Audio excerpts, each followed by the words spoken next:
My name is Hans. You are approaching a political election in your country.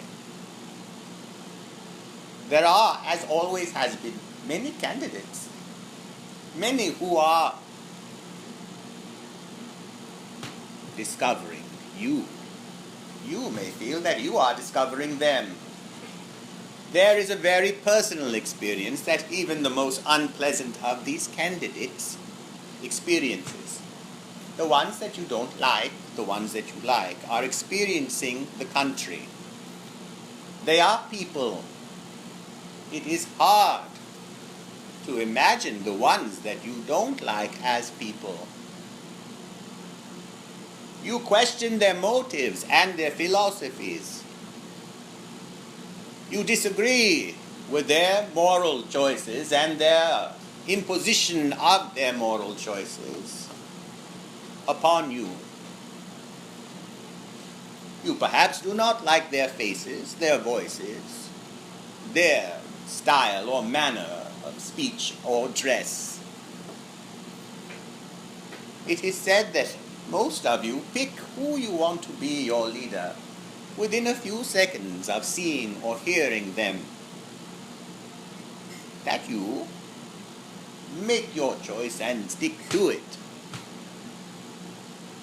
It would take a plethora of information to sway you from your position. This we are well aware of. And as the guides that come here have told you, as it is above, so it is below. That your government plays out on the stage, the theater of life, plays out how you are interacting and thinking of each other. The polarizations of beliefs, rooting for the winner. And all that happens in between, the campaigning, the protesting, the cheering and the hissing. You have experienced it in your own life in some way, whether it is in your professional arena or your personal one. You have your heroes and villains. You have the ones you want to lead you, the ones who you feel will spread light. And what is light? To you, light is what you believe in. To them, light is what they believe in. Many of the conversations, whether it is the Democratic Party or the Republican Party, or any other parties in between, it sounds the same. They want what is best for everyone. Some parties are seen as more selfish, and yet each is doing something for themselves. Some of you feel that they are the same, that all the parties are the same. They want power. Very difficult to imagine the position of the opposing party as valid. Notice how much you are against the ones you are against. You choose your alliances. It has been happening from the beginning, if there ever was a beginning. You are choosing your alliances even within yourself. What does this mean? Perhaps you think we are referring to the alliances of friends or family, acquaintances, strategic associations. But as it is externally, so it is internally. You have your allegiances to things within you, feelings within you, positions within you, beliefs within you. You feel this is the right way. Along with this understanding, you feel that when things go wrong, there is a teaching in it for you, and if you learn the teaching, then you shall expand, you shall be happier. And that is it. That is your formula. Anything else, you say, is a mystery. And it is the will of the universe, or God, or Jesus, or Buddha, or Mohammed, or whatever entity, energy, essence you have then pledged your allegiance to, or it is a flag. For some, their flag is God. Perhaps in a sense, choosing your leader is like choosing your God. For many in the country are counting the days till the election. Who will be the God? How will life be according to that one person? And now we get to the crux of the conversation. The one person. Perhaps there are many one persons in your life. You call them the ones who influenced you, moved you this way or that way. But perhaps the one person is you. That the entire time that you were experiencing others, you actually have been experiencing yourself. Because what are you experiencing other than your reactions to them? You are not experiencing them, are you? You are experiencing your reaction to them. And that becomes what you pledge your allegiance to. And this is sufficient for you. Many of you live your whole life this way, and it seems to work very well. If anything gets in your way or is a rocky road, you apply your earlier philosophy that there is a teaching here. What about boundless vitality and joy? What about boundless vitality and joy? Is it simply something that happens once in a while? Perhaps it feels like a certain ecstasy rather than happiness. Perhaps you don't know what it feels like, and so you have just discarded it altogether. Just to live a good life, a moral life. Those morals again. What you have pledged your allegiance to. Might we suggest to pledge your allegiance to the discovery of all things as yourself,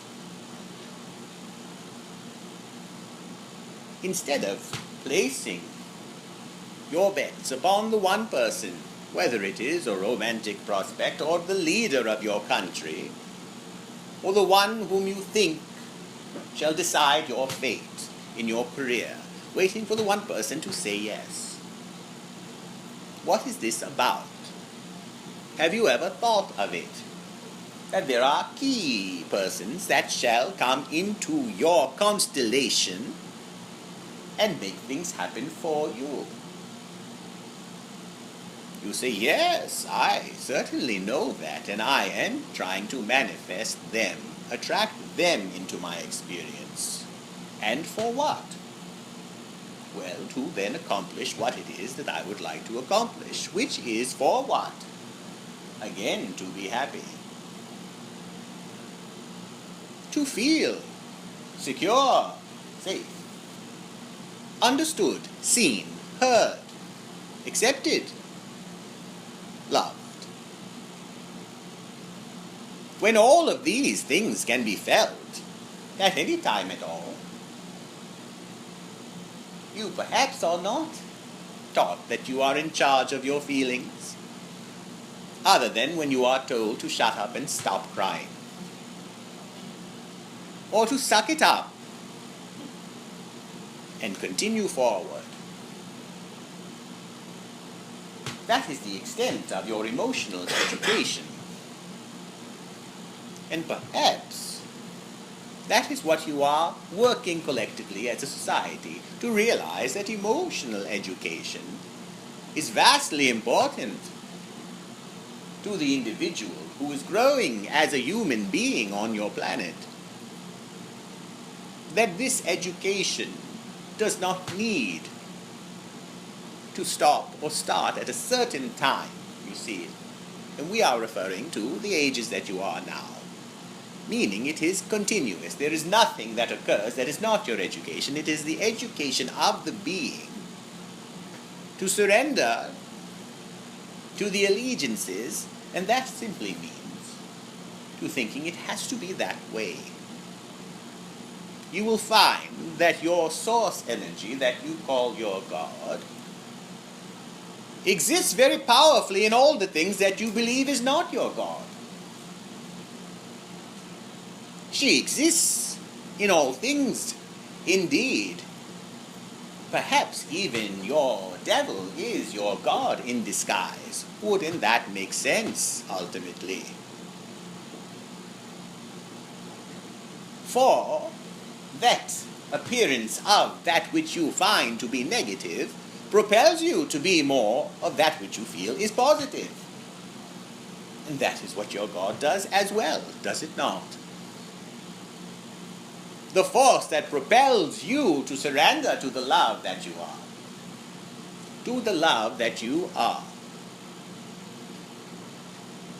That surrender is the essence of your solution when you do not know what else to do, when you have hit your limit, when you feel you have surrendered quite a bit.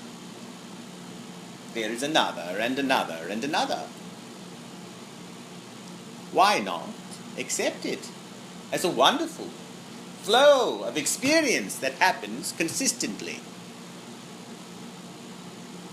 Now, the main challenge here is that many of you feel that the surrender also is, meaning that you then simply accept things as they are, in a sense giving up on things changing. And that is where perhaps we can help you. Your surrender does not mean you give up. In fact, your surrender is your victory. For then, you are willing and open to see the magic and power of what is occurring around you. Then perhaps that would mean that you would then need to believe that everything is for you and everyone else. For the good, for the God in you. Does this need to feel very heavy? That's up to you. You can choose for it to feel lighter and lighter and lighter and lighter until an entire new way of living has been experienced. Is there another way to live than the way you have been living? Is there another way entirely? That is a feeling, you see. It is not simply to change a certain behavior. The behavior is simply the leaf on the branch. We are going to the root here. That you then go to the root of something. What does that mean? To find out when a certain family member then influenced you by something they did or did not do, said or did not say, that made you the way that you are today. You may find that in any psychiatry office. You may trace that back at any time. It is very simple for you to do. Most of you know why you are the way you are. You can find it as mother or father or brother or sister, or some experience at that young age. It is no longer rocket science. What we are referring as the root is simply and powerfully the belief that you hold about that, your reaction to that which did or did not occur for you, the way that you would have preferred. How do you release this? You start with the belief that you did indeed choose it for very powerful and beautiful reasons, as painful as the experience was. It is far more than a teaching, for the teaching can leave you wanting something more delicious, something more flavorful for you. And you see, you were born with your own unique flavor, the flavor of what you are. And as you search for originality in anything that you are creating here on this planet for you, in your own way, for you respect those who you feel are masters, originals. What they have learned is this surrender. You have this within you, your own voices, your own style of art and science, the uniqueness of the way your physical forms, your bodies move through time and space. All of this is unique. And so, to release it, you have to surrender to it. To not worry what others think. To not be afraid of what they think, and to not worry what they think. To not be afraid of what they think means that you can hear it.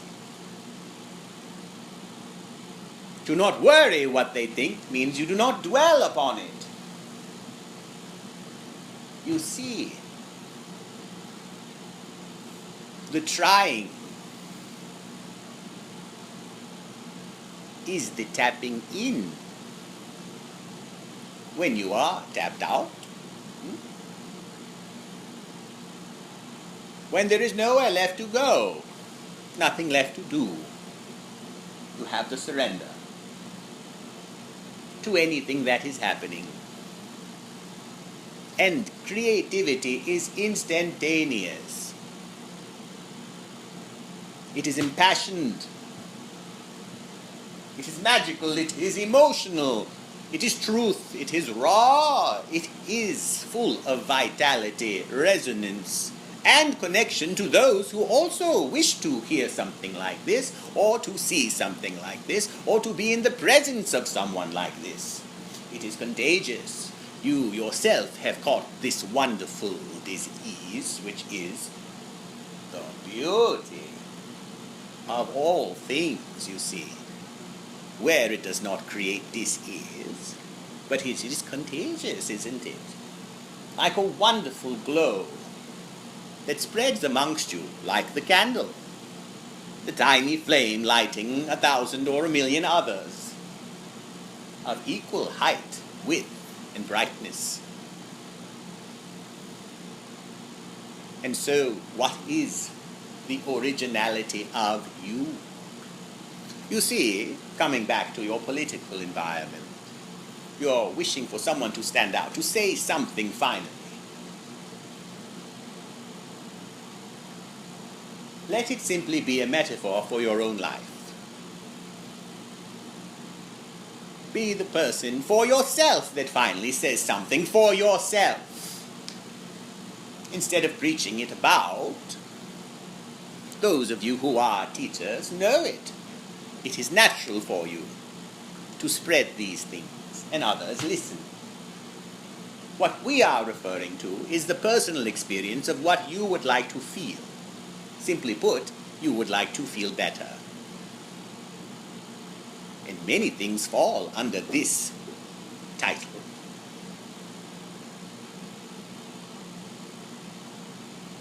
Wanting to conform, check yourselves in these areas. Wanting to simply be different, just to be different, check yourself in that area. It is a waste of energy either way.